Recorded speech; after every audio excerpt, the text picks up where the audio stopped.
Olá, tudo bem? Hoje a gente vai falar de um dos autores que mais representa o romantismo na literatura. Inclusive, tem repercussão de suas obras aqui no Brasil.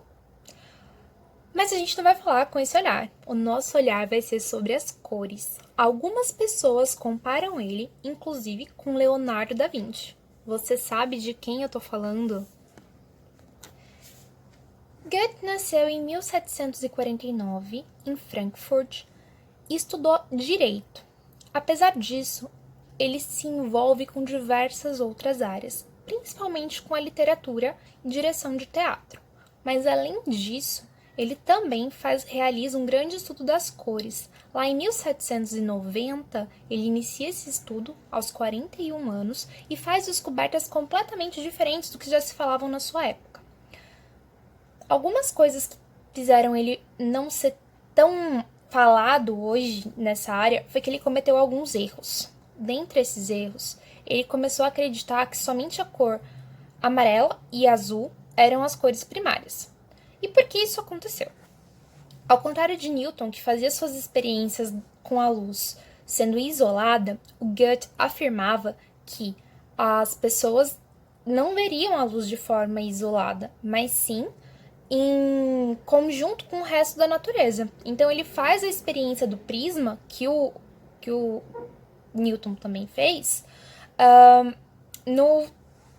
ao ar livre, com a luz do sol e com os reflexos normais que existem.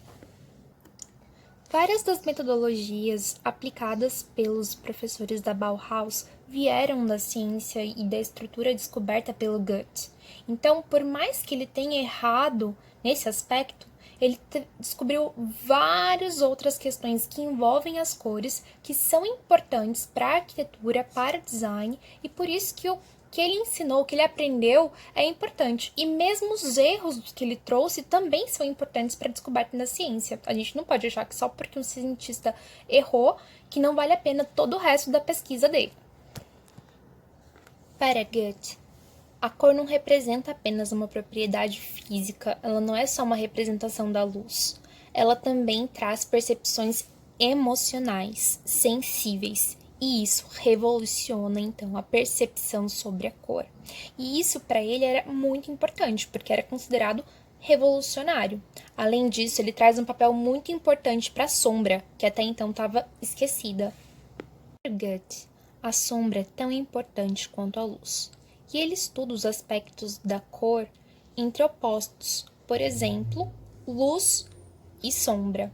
Mas outros sentimentos de opostos também aparecem em seu estudo. Eu vou ler um trecho para vocês desses opostos. Amarelo e violeta são opostos em relação à luz.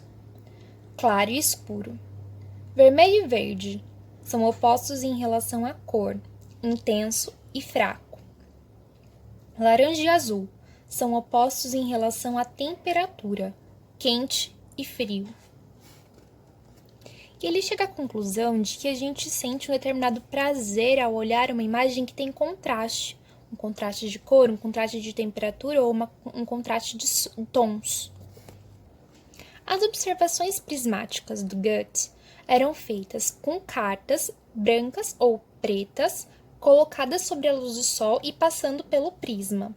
A partir disso, ele verificava quais eram as cores que apareciam nessas cartas.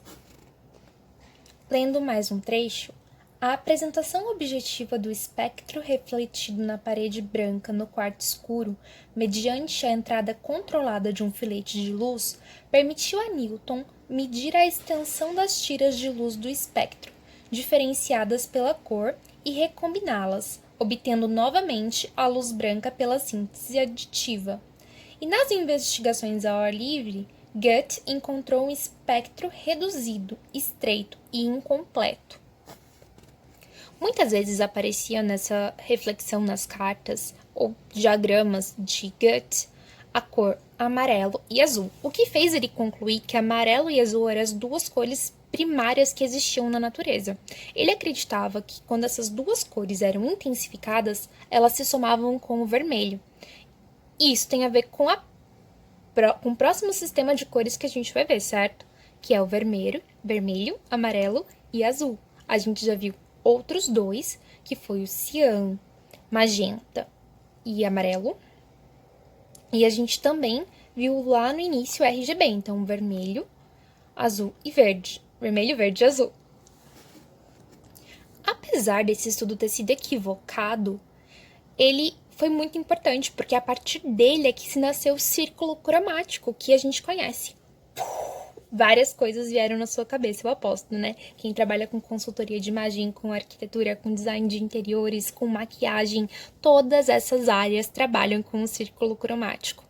E é aí que vem toda essa questão do pigmento também, porque por Guth era muito mais importante trabalhar com as cores de forma que elas servissem para o pigmento, servissem para os pintores, porque as luzes do sol não iam ajudar muito, não iam servir para esses pigmentos.